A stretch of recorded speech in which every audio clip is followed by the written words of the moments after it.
Hello students, मैं Kamini Raria, assistant professor government law college Ajmer. जैसे कि हम पिछली क्लासेस से कंपनी लॉ के बारे में पढ़ते आ रहे हैं, आज मैं आपको एलएलबी सेकेंड ईयर के पेपर 2.9 कंपनी लॉ के बारे में बताऊंगी। और आज हमारा टॉपिक है अधिकारातीत का सिद्धांत, यानी कि डॉक्ट्रिन ऑफ अल्ट्रा वायरस। पहले की क्लास में जब हमने संघम ज्ञापन के बारे में, यानी कि मेमोरेंडम ऑफ एसोसिएशन के बारे में पढ़ा था, तब इस सिद्धांत के बारे में मैंने आपको थोड़ा बहुत बताया था कि सिद्धांत क्या होता है। लेकिन आज इस सिद्धांत के बारे में हम विस्तृत चर्चा करेंगे। तो सबसे पहले बात यही कि अधिकारातीत का सिद्धांत क्या होता है। अधिकारातीत का सिद्धांत, जैसे कि नाम से लगता है, अधिकार के बाहर जाके काम करना। तो ये वो है जो कि संगम ज्ञापन से बाहर जाके जब काम करता है, संगम ज्ञापन में लिखे हुए उद्देश्य जो है, उसके ऑब्जेक्ट जो हैं, जिसके लिए कंपनी को बनाने के लिए, जिसके लिए संगम ज्ञापन बनाया गया है, और अगर वो उसके ऑब्जेक्ट को वो फुलफिल नहीं करके अगर ऑब्जेक्ट से बाहर जाकर कोई काम करता है, तो उसको अधिकारातीत का सिद्धांत कहते हैं। तो यहाँ पे कंपनी के निर्माण में संगम ज्ञापन बहुत इम्पॉर्टेंट डॉक्यूमेंट है, और ये संगम ज्ञापन ही है इम्पॉर्टेंट जो कंपनी के क्षेत्राधिकार को निर्धारित करता है, यानी कि उसका क्षेत्र क्या, अब उसका कितना जुडिक्शन है कंपनी का, वो तय करता है संगम ज्ञापन। संगम ज्ञापन कंपनी के अधिकार क्षेत्र को सुनिश्चित करने का एक महत्वपूर्ण इम्पॉर्टेंट दस्तावेज है, इम्पॉर्टेंट डॉक्यूमेंट है। इसमें यहाँ पर Ashbury railway carriage and iron company बनाम रिचे के मामले में भी कोर्ट ने कहा है कि संगम ज्ञापन ऐसा क्षेत्र है जिसके बाहर कंपनी की कार्रवाई आगे नहीं की हो सकती। यदि किसी कंपनी का कोई काम उसके ज्ञापन में जो ऑब्जेक्ट दे रखे हैं उसकी सीमा से बाहर चला जाता है, ऑब्जेक्ट से बाहर जाके काम करता है, तो वह कार्य अधिकारातीत होने के कारण शून्य हो जाएगा, यानी कि वॉइड हो जाएगा। तो कोर्ट भी ये कह रही है कि अगर मेमोरेंडम ऑफ एसोसिएशन से बाहर जाके अगर आपने काम किया तो वो अपने आप में वॉइड होंगे, उनको किसी भी तरीके से लीगल नहीं बनाया जा सकता। तो क्लियर है कि कंपनी का संगम ज्ञापन, यानी कि मेमोरेंडम ऑफ एसोसिएशन, कंपनी के उद्देश्य निर्धारित करने वाला एक महत्वपूर्ण दस्तावेज है। कंपनी अधिनियम की धारा 4 उपधारा 1 ग में भी ये कहा गया है कि वे उद्देश्य जिनके लिए कंपनी को निगमित किए जाने का प्रस्ताव है और ऐसा कोई विषय जो उसको अग्रसर करने में आवश्यक समझे जाएं, इस प्रकार संगम ज्ञापन का उद्देश्य खंड कंपनी के कार्यों की परिधि को परिभाषित करता है। ये क्लियर एक्ट में लिखा हुआ है, कंपनी एक्ट 2013 की सेक्शन 4 सब क्लॉज 1 ग में लिखा हुआ है। तो अधिकारातीत का सिद्धांत क्या है, तो प्रत्येक कंपनी को अपने अधिकार क्षेत्र में रहकर कार्य करना होता है, वे उससे अलग जाकर कार्य नहीं कर सकती। अगर वो ऐसा कार्य करती हैं तो उनको अधिकारातीत होता है, मतलब कि कंपनी वही काम करेगी जो संगम ज्ञापन के उद्देश्य खंड में बताए गए हैं। उद्देश्यों का उल्लंघन कर कोई भी काम नहीं किया जा सकता। यदि कंपनी ऐसा कोई काम करती भी है तो उसके संगम ज्ञापन के उद्देश्य खंड में दिए गए उद्देश्य से परे या अलग है, तो वो माना जाएगा कि कंपनी ने अपने विधिक अधिकार, यानी कि लीगल राइट शक्ति का उल्लंघन किया है, और वे कार्य अधिकारातीत माने जाएंगे। और ऐसे ही कामों को कंपनी को दायी नहीं ठहराया जा सकता। यही अधिकारातीत का सिद्धांत है, क्योंकि कंपनी तो अपने खुद के जो काम है वही करेगी, उससे बाहर जाकर अगर कोई व्यक्ति काम करता है तो अधिकारातीत के सिद्धांत है, अधिकार से बाहर जाके काम किए हैं। तो ऐसे उद्देश्यों के लिए, अधिकारातीत के लिए, कंपनी के निदेशकों द्वारा कंपनी के संयम अनुच्छेद में दी गई अधिकार शक्ति का उल्लंघन किया जाना होता है, और कंपनी के संगम ज्ञापन के उद्देश्य खंड में बताए गए उद्देश्य से अलग जाके कार्य करना होता है, और इन्हीं को कहते हैं अधिकारातीत का सिद्धांत। संयम अनुच्छेद के प्रतिकूल अगेंस्ट किए गए निदेशकों के कार्य को कंपनी की साधारण बैठक में अनुमोदक द्वारा वैधता प्रदान की जा सकती है, लेकिन संयम ज्ञापन के उद्देश्य के प्रतिकूल किए गए कार्यों को अनुसमर्थन द्वारा वैधता प्रदान नहीं की जा सकती।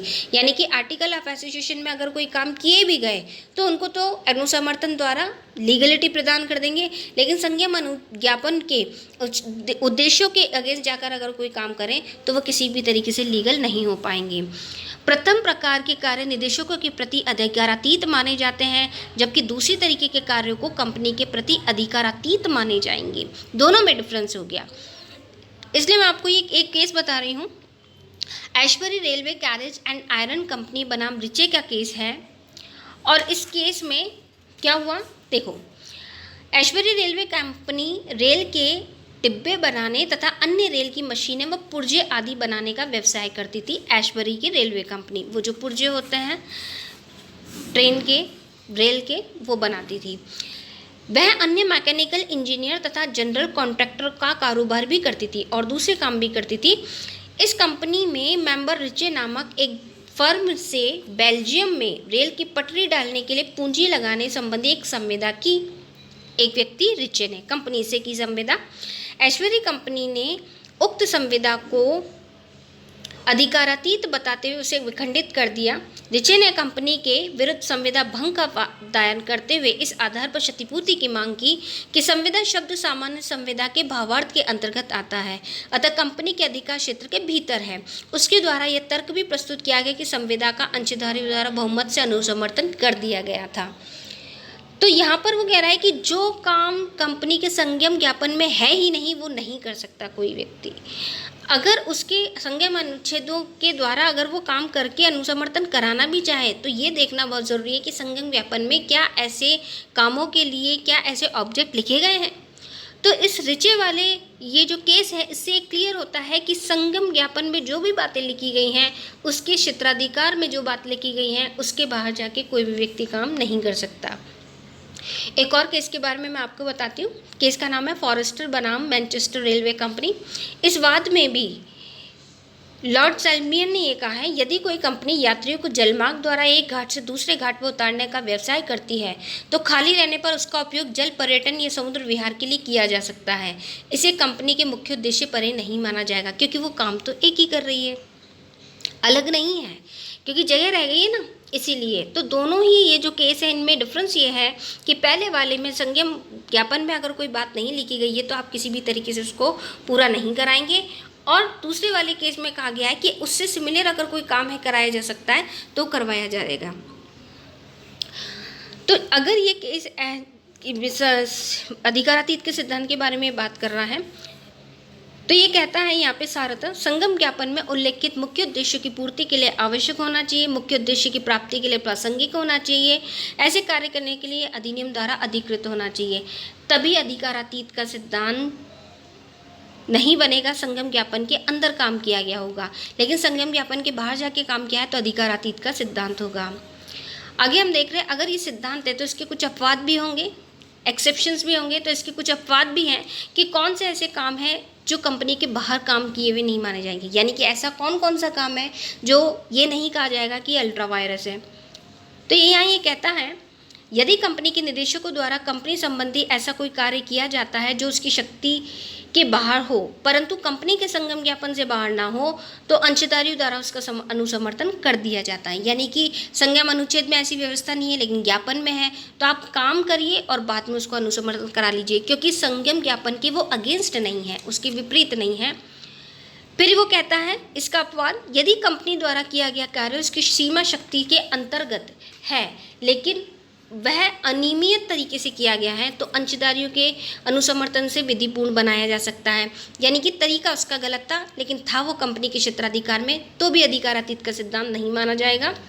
कंपनी के अधिकृत कार्यों के कारण होने वाले प्रासंगिक परिणाम तब तक अवैधानिक नहीं माने जाएंगे जब तक वे कंपनी अधिनियम द्वारा अभिव्यक्त रूप से प्रतिबंधित न किए गए हों।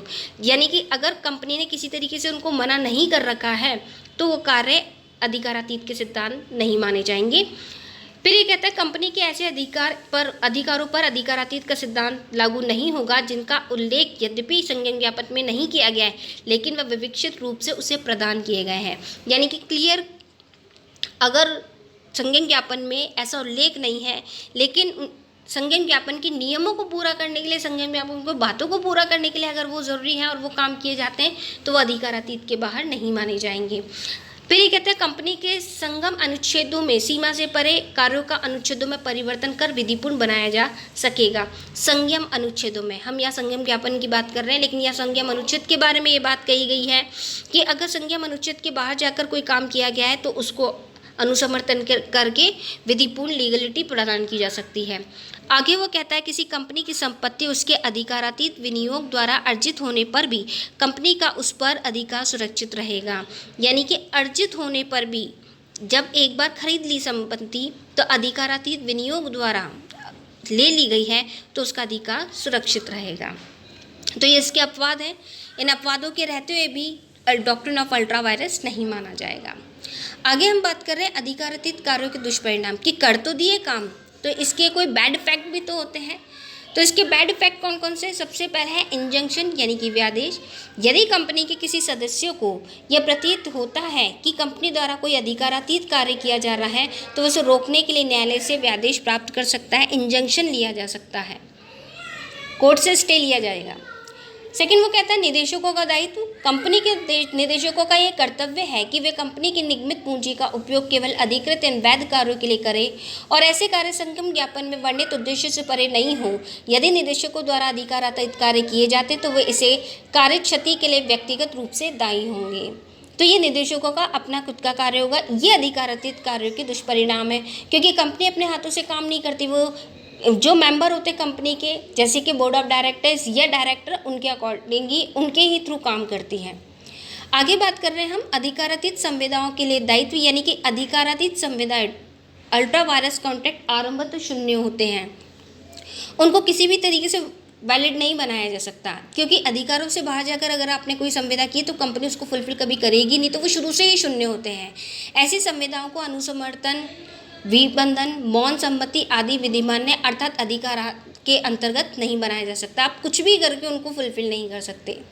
फिर वो कहता है अपकार विधि के अंतर्गत दायित्व। कंपनी के अपकारपूर्ण कार्यों के लिए उसे अपकार विधि के अंतर्गत दायी ठहराया जा सकता है, बशर्ते कि ऐसा अपकार संज्ञा ज्ञापन के उद्देश्य के प्रतिकूल रहा हो और कंपनी के कर्मचारी के नियोजन के दौरान किया गया हो, तभी वो उसमें सिविल रॉन्ग। अपकार विधि क्या है? सिविल रॉन्ग है कि अगर किसी तरीके से कोई ऐसा काम किया गया है जो संज्ञा ज्ञापन के बाहर जाके है, प्रतिकूल है, उद्देश्य के प्रतिकूल है और कंपनी किसी सदस्य के द्वारा नियोजन के दौरान किया गया है, तो इसके दुष्परिणाम होंगे और कंपनी को उसका वहन करना पड़ेगा।